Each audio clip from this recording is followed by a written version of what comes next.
we are being joined now live by Justice Girdhar Malviya. He is the grandson of Pandit Madan Mohan Malviya, a pivotal figure in the building of the Krishna Janmsthal temple. We, of course, told you his story earlier on the show. Justice Malviya, thank you very much for being with us today on the program. Could you tell us a bit more about your grandfather, noted politician and educationist Pandit Madan Mohan Malviya, and also his contributions in rebuilding the Mathura Krishna Janmsthan's temple, and what really prompted him to do so, sir? You see, Mahamana Malviya ji, as he was commonly called, he was a believer in ancient India's culture, and therefore even his dress, etc., were truly Indian.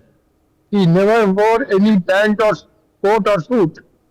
It was purely Indian clothes that he used to wear, and his outlook was also the same.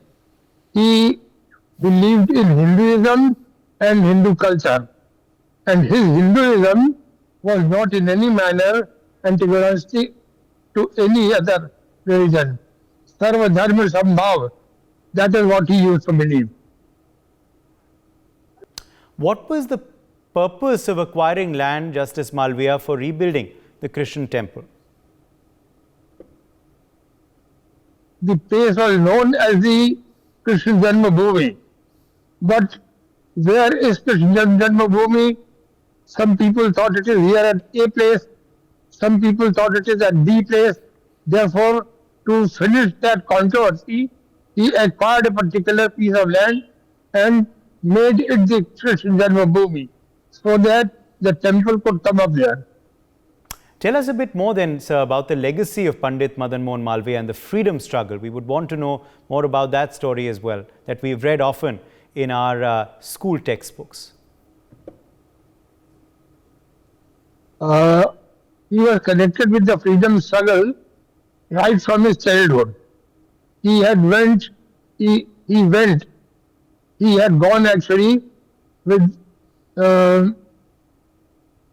Hume, Alan Octavian Hume, in 1885 to Calcutta to attend the National Congress. Since that day, he was connected with Congress and the Congress movement for independence of India. Yes. Also, you know, another institution that he helped found was the BHU. What was his thought, Justice Malviya, behind founding the Banaras Hindu University? That's a very good question. He believed in real heritage of India, and his Hindu was actually the synonymous for Hindu culture.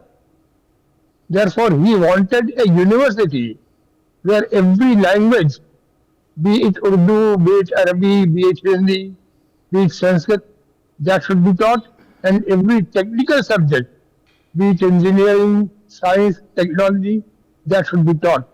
Therefore, he wanted that one university where every subject could be taught should be there, and its basic should be Indian culture, oriented in Indian culture. He also founded the Akhil Bharatiya Hindu Mahasabha, sir, and worked closely with Veer Savarkar as well. Could you shed a bit more light on his work? Well, I don't know whether he worked with Savarkar or whether he was much more senior to him, but yes, Hindu Mahasabha again, he did not want the Hindu Mahasabha to be known as it is known today. For him, Hindu Mahasabha was a piece of institution where everything that is related to Hinduism, it could be really brought to the notice of the people of India, so that they would know as to what was the Hindu culture, what was the Hindu tradition, and where did the India really lead the world to say that whatever India does is what the world should do. Justice Malviya, what are your views on the controversy surrounding the Shahi Idgah Krishna Janmabhoomi dispute? The matter now, in fact, has landed up in court. the controversy is now no longer there. In the beginning, no one wanted that the Krishna Janmabhoomi should be where it is now. And therefore, mostly people thought that no, Idgah is there, and therefore the Krishna Janmabhoomi cannot be near the Idgah. But he resolved it. He said no, even if Idgah is there, then Krishna Janmabhoomi is here, and it is not impossible that two separate institutions can be adjacent to each other.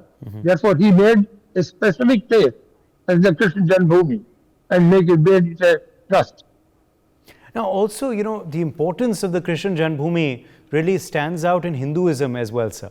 What is its significance according to in Hinduism, and why it is in fact called one of the most three revered sites of Hindu faith? You see, Krishna, as we know, he is an ideal god. Ram and Krishna, they are normally known as the gods in India genus.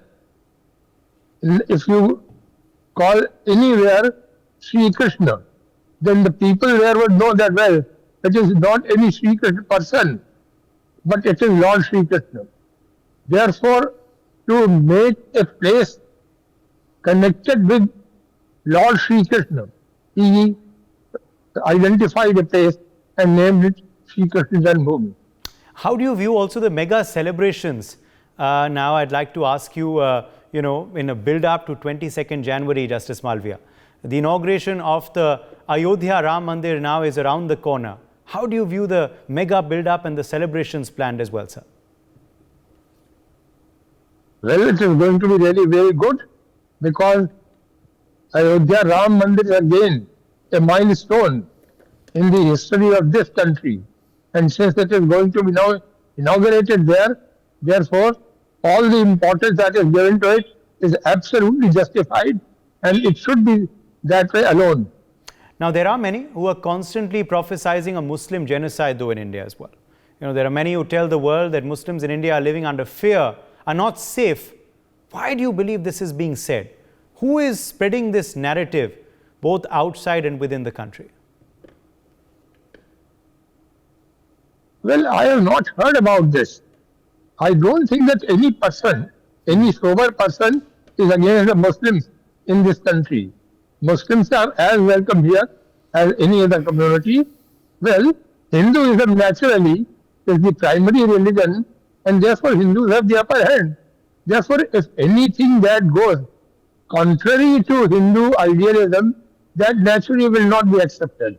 But otherwise, whether it is Christianism, whether it is Sufism or whatever, it all is here and it is all existing. Sarva Dharma Sambhav, that is coexistence, is the philosophy, and it is being worded here. The word Ram Rajya has also become controversial, sir. Some people mistake it for Hindu imposition. Why do you believe this is being spoken by some? Do you believe there's a misconception amongst people about what Ram Rajya is, about the Ramayana, about Lord Ram? Well, you see, Rama are different. Ram Rajya is different. Ram Rajya is the best way to govern a country. Therefore, everything that was good was concept of Ram Rajya. Now, therefore, any person, he cannot be opposed to Ram Rajya. That is the governance of country.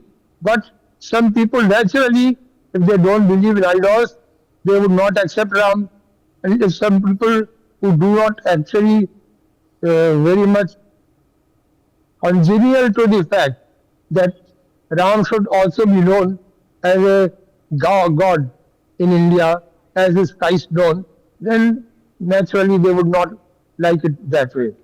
Do you believe the world has much to learn from Ramayana as well, about good governance, which you were just referring to, about morals and about ethics, Justice Malviya?